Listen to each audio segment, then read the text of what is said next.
Hello everyone. Well, I've finally gotten off my ass to do this series of videos. It seems that I've gotten a very good response on 30-minute missions kits. Overwhelmingly so, in fact. So much so that I thought it would be nice to do sort of a mini-series on my impressions of the more common 30-minute mission kits. I had posted a picture of two kits on the Facebook page, linked below, of just vanilla kits, just done up with a paint job and some weathering. And the feedback on that was quite encouraging. So the plan here is to go through a couple of these vanilla kits, talk about some ideas and the aesthetics and sort of the treatment I went through to get them to look the way they are, and also what I intend to do with them in the future. And the first of these kits is the Portanova Marine type. I'm not going to go through any of the unaugmented kits. I think I'll be going through most of these more elaborate kits, the ones with add-on packs. So this is the Marine type. The Marine type comes with an add-on pack for the stock Portanova, and as you can see, I have it set up as the version that has feet. In the box, it does come with a few variants, or come ready to build as a few different variants. One of them actually has these large cylinders where the shins are, and it's actually quite a nice design as well. But I decided to build it like this because I enjoyed the sort of top heavy look that this version gives. And as you can see, I've given it a paint job. The kit actually comes with the add-on kit, the marine parts in yellow, and the rest of it, the main frame itself, it comes in purple.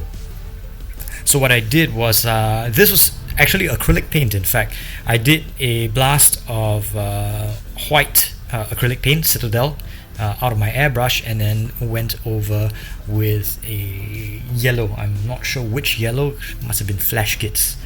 And then I went around to detail and put in hazard stripes, and also got some of the stickers that came with the pack, and did a number 7 marking. There you can see more stripes, and as you can see, it's a pretty nice kit. It's fun to play with. And I've got a fair amount of like little detail here. And as you can see, I've got some weathering. Let's zoom in. As you can see, I've done a little bit of weathering on the kit using a sponge. You can see a link. I think I'll link to a video where I've done weathering before, and you can see how I do sort of the sponge method of paint chipping. You can see it actually does give a very nice, quick and dirty, no pun intended, method of getting some nice chipped paint. You'll notice that there are two shades of yellow.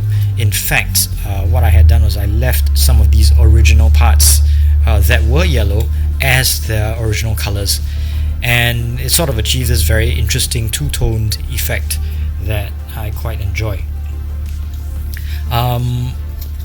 There are no add-ons. I've not done anything to this kit other than giving it a nice paint job.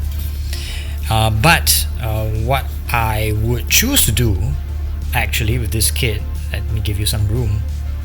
What I would choose to do actually is pop off this one, which is sort of a pile driver, pile bunker, as the vernacular would have it, sort of weapon, and I'd sort of trade it out for another claw. Now, yes, granted, you will have to purchase another Portanova Marine kit for the claw, but suffice to say, I had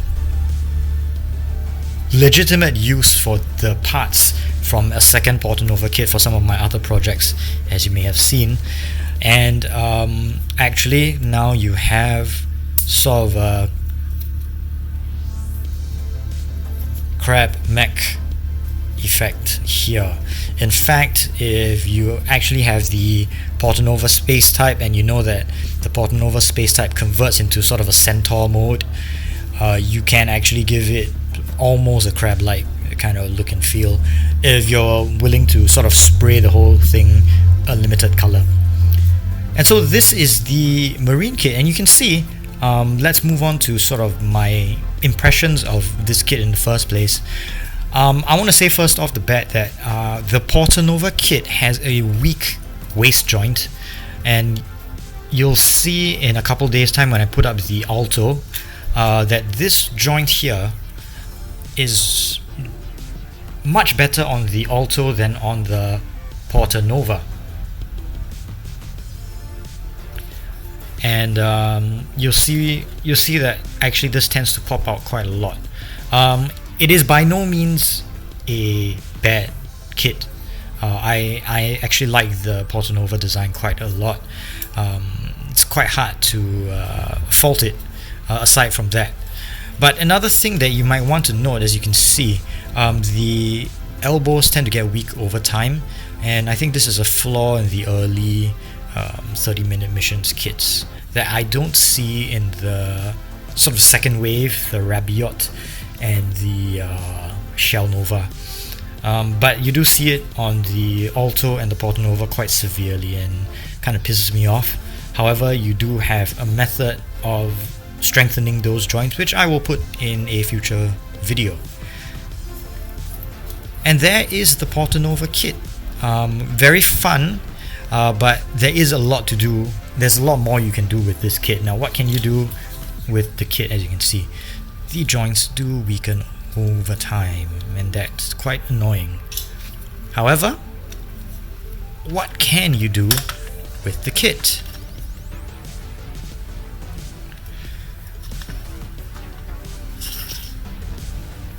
Now, by all means, I think one of the most interesting things you can do with the Portanova kit, and also one of the most striking components of the kit, is this little thing. And this is the sort of the cylindrical tank from the Portanova, and you can see the cylindrical tank does come with a couple of attachments. One is the inlet of a sort of a marine sort of hydro thruster, and the other end is what you see on him, which has sort of just an attachment point for a weapon. Now, when I say attachment point for a weapon, this is what I mean. Let me get my hands on an example here. You will see this in a future video, but I think this is a good time to talk about how the cylinder actually has this attachment on the front as well. And what this attachment is very compatible with, aside from the claws that come with the set, are all of your 30-minute mission weapon barrels. So that's pretty cool, because then you actually have the option of creating very interesting large bore weapons with this cylinder component. And as you can see, I've actually built sort of a super heavy energy weapon with an energy hose that connects to the backpack, which you will see in a future one. So teaser complete, you will see that later. Second of all, you'll have to excuse the jingle jangle. Persephone is extra feisty at night. She does make a lot of noise. Where was I? Yes, so one of the nice notable things about the Portanova kit, aside from that as well, is generally it is a very fluid kit. I'm not sure whether this... there she is making that noise. Sweetie, are you hungry? Sweetie? Percy, you hungry? Okay, I'm gonna feed the cat. I'll be right back. And we're back. Okay, so like I was saying, one of the notable things about the Portanova Marine is these very weak feet. They are... I find them very unstable and quite weak, and I've never actually used this kind of foot in any of my customs. I really don't like it, and I'll have a lot more to say about the auto flight type as well. In fact, me finding suitable feet in the 30-minute missions universe is a constant struggle. But there you have it, the Portanova Marine type. Very attractive, very sexy looking figure, and actually very flavorful. I really like what they've done with this, and I really hope that we get more variants of the Portanova, though I don't think they're going to do that anymore. Bandai seems to be moving on to new suits as well as the 30-minute sisters kits, but I know I wait with bated breath to see if any of those things are compatible with the Portanova. But I thank you all, and please stay tuned for part 2 of my 30-minute missions walkthrough, where I'm going to talk about this guy, and this is by far my favorite kit in the entire line, the Portanova Space type.